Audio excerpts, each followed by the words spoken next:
Are they already in the area? Good. GSW to the stomach and possibly the face. Stomach wounds are bad. Survived the gunshot wound and then end up dying from septic. Abdominal wounds are just really bad.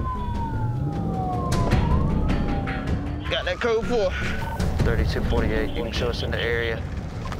We are blocked. We'll just take the stretcher and roll. When we get to a scene of a bad trauma, we try to keep our scene time to 10 minutes because ultimately what that patient needs is a surgeon. Baby, how old is it? My baby 22. 22? Relief came over me knowing that it's not a child, but we do have a lot of kids around here. How you feeling, brother? Yeah, I got him. I got him. What's your name, man? Keyshawn. Keyshawn, you having any trouble breathing, man? All right. He's just been shot, not just once, but twice. And he is calm, cool, and collected. That's concerning because it could be that he's losing a lot of blood and he has an altered mental status. Keyshawn, you 22, man? But you're gonna be all right, man. You're gonna make it to 23. 23 was my favorite age. So we gotta get you there to experience it, all right? All right, look, Keyshawn, look. I know you're a little cold, brother. We got the doc with us. You're gonna be all right, all right? But I don't see any trauma to his tongue. I can see a hole on the Looks like the bullet might be down here. So. Yeah. Any problems with your breathing, brother? All right, good. Blood pressure's good. 110 systolic. I know a lot is going on, man, but you're gonna be all right, all right? Good.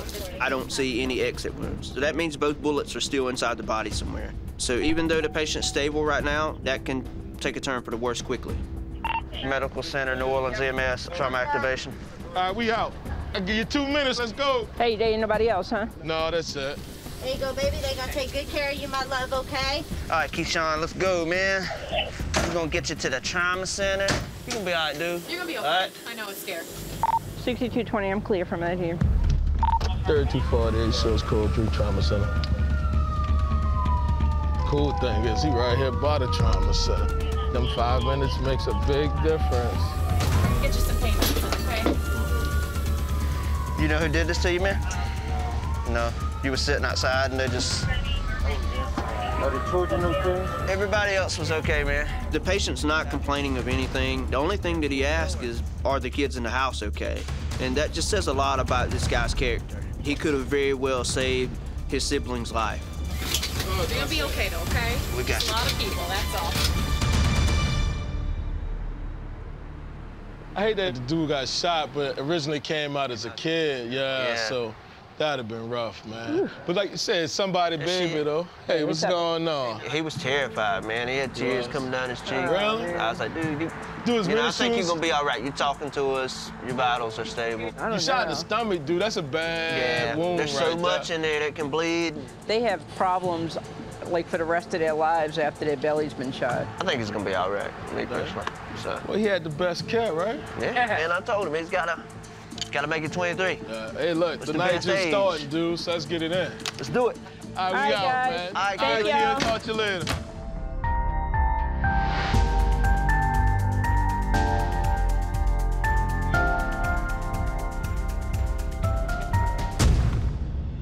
A 44-year-old female conscious and breathing is at 170. She has abnormal breathing with flu-like symptoms. She does have asthma. 5K. So honestly, like, this could be anything. It could be cardiac, could be pulmonary. I wonder if she has hypertension or if that's just high for her. Could have COVID. So me and Jeanette are headed to a 44-year-old female complaining of chest pain and shortness of breath. I mean, at this point, it could be anything. It could be congestive heart failure that's causing her chest pain and shortness of breath. It could be anxiety that's causing it. It could be literally a whole whirlwind of things. So we have to keep an open mind, and we have to really just be prepared for anything.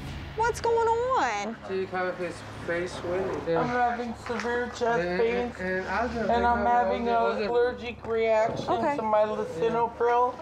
That's what you're allergic to? Is lisinopril? Yeah. Last time, they take it to Tulane.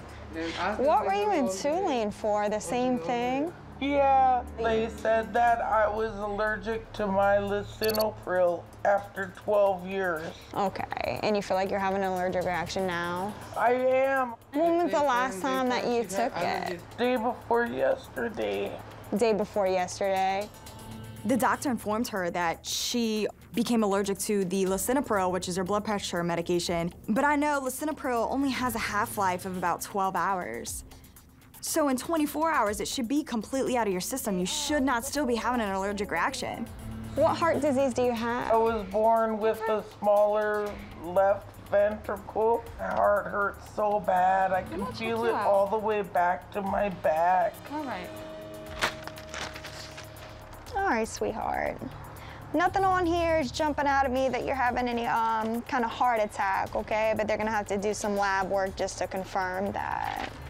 Everything on the monitor actually looks pretty decent. Her EKG is showing normal sinus, which is good. I don't suspect any kind of heart attack. But she does look pretty swollen in the face. I got 4 EpiPens in my leg. I don't know if I can get up. We're gonna try our best. All we gotta do is just get up and sit down. That's it. Oh! There you go. And just come sit, babe. Oh! Look at that! I hope I come home, babe. All right, here. Let's get your legs up, baby. Are you able to get your legs up? Can you get your legs up? She states she was in the hospital. She got 4 EpiPens, 2 in each leg. My legs would be hurting too if I got 4 Epi injections in my legs. All right. Baby, let me see this arm. Oh, my chest hurts so bad. Honest, sweetheart. Do you have anxiety too? Yes. I'm doing everything that I can to try to check this woman out. Continuously listening to her long sound. She begins to develop this very aggressive cough. Too much for my comfort because she does have that facial edema. So I'm gonna err on the side of the caution and I'm gonna start giving her everything for anaphylactic reaction. It's not gonna harm her at this point and hopefully it'll benefit her. We're gonna get going, okay? Okay.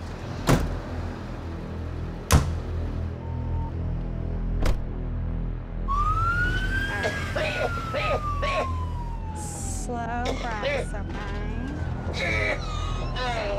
I'm gonna give you a little treatment, okay, baby? Okay, I need you, hold on. I need you to stop. I need you to stop doing that. I'm gonna get you a treatment, but you gotta stop. You're just gonna make your throat even worse if you keep doing that. I know what it sounds like when somebody's throat's closing up, and that's not the sound of it, all right? It's a very different sound, so you need to stop doing that or you're gonna irritate your throat more. She's obviously having some kind of reaction, and I can't determine that she's not at this point. So we gotta get this patient to the hospital as soon as possible. Here you go, we're pulling up, okay? You said the last time you took lisinopril was the day before yesterday. Yesterday. Yesterday? I forgot and took it. That makes perfect sense, and I'm so glad you told me that. And I hope that she doesn't take her lisinopril again, because I don't want her to be back in the same situation for something that could have been prevented. Be safe, be strong. Let's do this. Get that stretcher in here. You're gonna bleed to death. Grab the nozzle, grab the nozzle. They're not dead. I can work with that.